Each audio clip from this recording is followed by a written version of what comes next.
All right. Hey, love. Hey, love. Hey, love. So, the third story. Looky here, looky here. Oftentimes, because I'm retired, which I call refocus,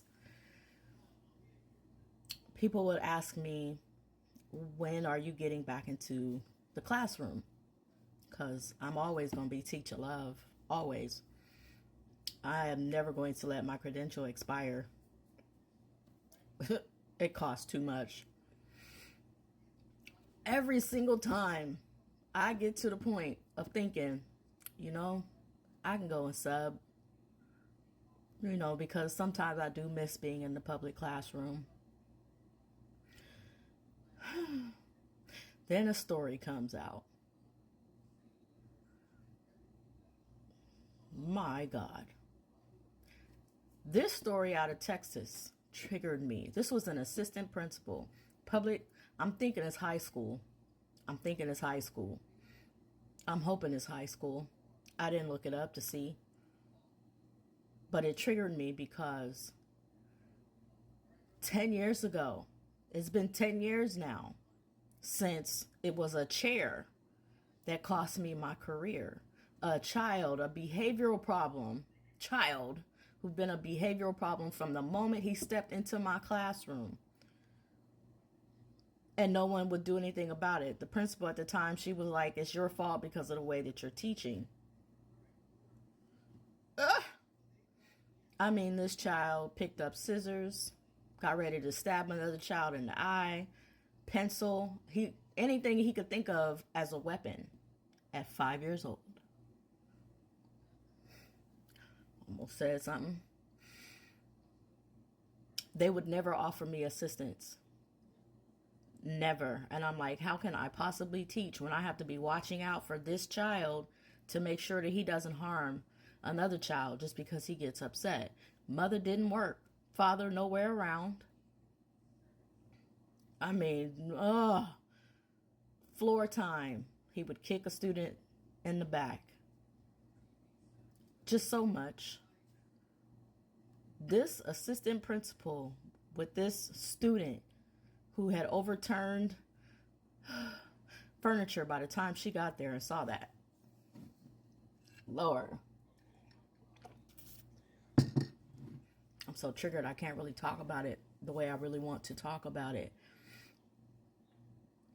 Because it also coincides with so many other times that I had students who were behavioral problems. A student who tried to trip me when I was just fresh back from surgery and using a walker, stick his leg out.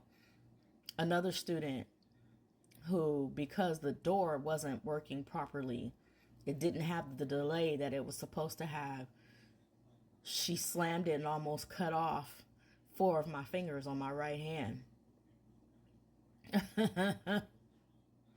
Whew. It's elementary, y'all. Then another student that I had that was a behavioral problem who threw a desk. And the only reason that somebody finally did something is because he brought a screwdriver to school and was about to stab another student. That was the only reason. That was 6th grade. It didn't matter what I said. My God, it didn't matter. But here you have this assistant principal in here with this behavioral issued student throwing chairs. And then he threw a wooden hanger. And I'm like, anything became a weapon to that student. And she didn't block. She couldn't.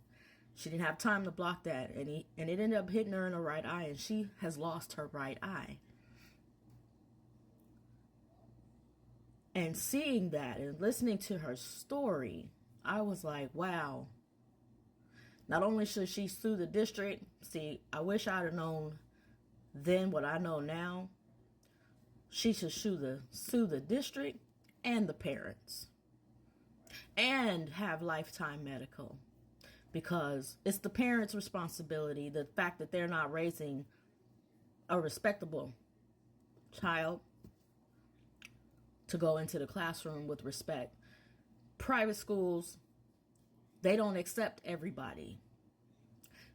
At least that I'm aware of. In Texas, their private school educators don't even have to be certified, whereas public school educators do. And this is according to that assistant principal. What else did she say? They're required to accept all students and any student. An educator must be certified in a public school. They're required to have state mandated testing. And there's low responsibility for the parents. Private schools aren't like that. I say, because we don't go to school to become police officers or supervisors or conflict resolution specialists or counselors or therapists in the classroom. I say the first time a student shows disrespect, disregard, a behavioral issue, lack of respect for authority or the educator that's in there, they need to be gone. The first time. Because it's not like they don't know how they're supposed to behave. And then you have parents who are not parenting. You just go, they out your way. That's it. It becomes a teacher's problem. What? I hope that assistant principal, on top of that, even though she's been in education, she said, for like 30 years, I would get out of it, let it go. It ain't worth it at all. And it triggered me because I was like, I remember all of those traumas. I have post-traumatic stress disorder. I ain't gonna lie. It doesn't, man, I can't say that I've had a day where I don't think about all of the traumas that I endured as an educator. I'm getting teary. I'm gonna stop. You parents with these badass kids, you need to keep them home. And you need to handle that instead of sending them to the school. Because if more teachers would sue the parents for the actions of their children, parents would wake up. Yeah.